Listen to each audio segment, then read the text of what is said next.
Gamal Abina, cette réforme des retraites va sans doute laisser des traces dans le quotidien des Français. On le disait, on attend la décision du Conseil constitutionnel demain, mais on va tout de même rappeler que ce soir, la NUPES a déposé encore une autre demande de référendum d'initiative partagée dans le contexte actuel du côté de l'Assemblée nationale. Gamal Abina, est-ce qu'on peut dire que les partis d'opposition jouent pleinement leur rôle? Non, on ne peut pas dire cela parce qu'il y a un problème qui se pose et c'est un problème idéologique. On a deux partis d'opposition les plus importants, je ne parle pas de la droite qui est plutôt macroniste. Je ne parle même pas des communistes qui sont de plus en plus mauvais, c'est très impressionnant dans le niveau des communistes.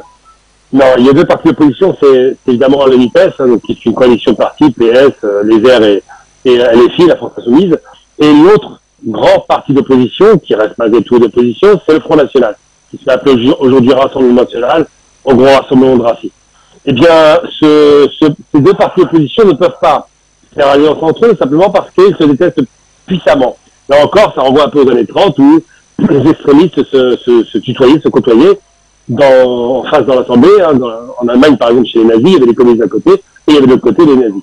Bien, c'est un peu pareil. On a deux familles politiques qui se détestent et qui ont beaucoup de points communs. Ils se détestent parce que simplement, ils ne partagent rien. Il y a d'un côté des ultralibéraux, le Front National donc, et de l'autre côté, des planificateurs, on va les appeler comme ça, qui sont plutôt de gauche, plutôt d'essence populaire, mais ils ont un point commun, c'est le populisme, malheureusement, et ça les met vraiment d'accord de ce point de vue. Là, je mets les Verts de côté parce que les Verts ne sont pas très mauvais communistes. Mais pour prendre juste la France Insoumise, ce sont des populistes forts en gueule et qui ne savent pas stratégiquement bloquer le gouvernement. Il aurait fallu, et c'est ce que j'entends beaucoup de personnes que je connais, qui sont plutôt de droite, que ces deux grandes familles politiques que sont la NUPES et le Front National puissent, au moins pour l'intérêt global des Français, général des Français, se mettre d'accord pour faire une motion de censure et faire en sorte que cette loi ne puisse pas passer. Il aurait fallu faire ça. Ils ne l'ont pas fait.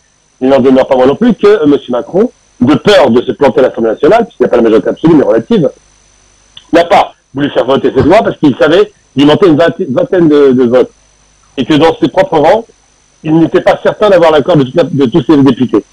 Ça, c'est des questions qui peuvent se poser avec acuité, mais c'est vrai que aujourd'hui, quand on voit le tableau général de la France et quand on voit effectivement les résistances sont de plus en plus importantes, avec une majorité de la population qui s'opposait à cette réforme, le sentiment qu'on doit se poser, c'est d'avoir, et je l'ai posé plusieurs fois dans plusieurs médias, comment on peut encore accepter qu'une loi qui a été faite par un militaire qui a pris le pouvoir par un coup de force, je le rappelle, M. De Gaulle, une loi que ce général a imposée, impose, non pas à l'Assemblée nationale, ce qui à la limite aurait pu se comprendre, puisqu'il parlait de chien en lit, et il voulait que lorsqu'il fallait prendre de vraies décisions, ce soit l'autorité qu'on le fasse, donc le chef de l'État prend la décision avec le 49.3, mais il n'a pas fondé le 49.3 contre la population, mais contre l'Assemblée. Là, le 49.3 était imposé à l'Assemblée et à la population française, donc à la majorité.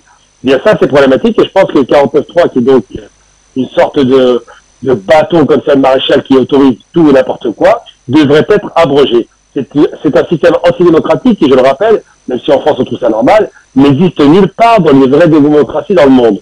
Il n'y en a pas aux États-Unis, il y a une Cour suprême pour chapeauter tout cela, il n'y en a pas en Angleterre, ni même en Suisse dans la votation. Il n'existe pas d'article de loi, l'article 49 alinéa 3, qui autorise le chef de l'État à prendre une décision de fait, d'autorité. Ça, ce n'est pas acceptable, et c'est une question qui doit être clairement débattue. On doit en finir avec cet article. Il n'est absolument pas à propos.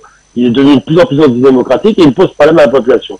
Donc oui, pour vous répondre, l'Assemblée nationale ne fait pas vraiment son travail parce que l'opposition, qui est en rang dispersé, n'est pas capable de se mettre d'accord pour des raisons idéologiques, alors que c'est aujourd'hui qu'ils auraient dû se mettre d'accord. Mais n'oublions jamais une chose, Madame Le Pen, qui est une habile politique, a su dédiaboliser son mouvement et ne veut surtout pas prendre main avec la France Insoumise et la NUPES parce que elle donnerait un sentiment de faiblesse, qu'elle donnerait le sentiment à ses troupes de la trahir, et surtout parce qu'elle elle perdrait sa qualité de...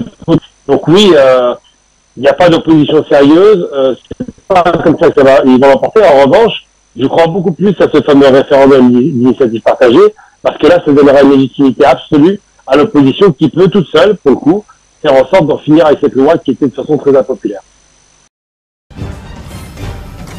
Afrique Média, le monde, c'est nous.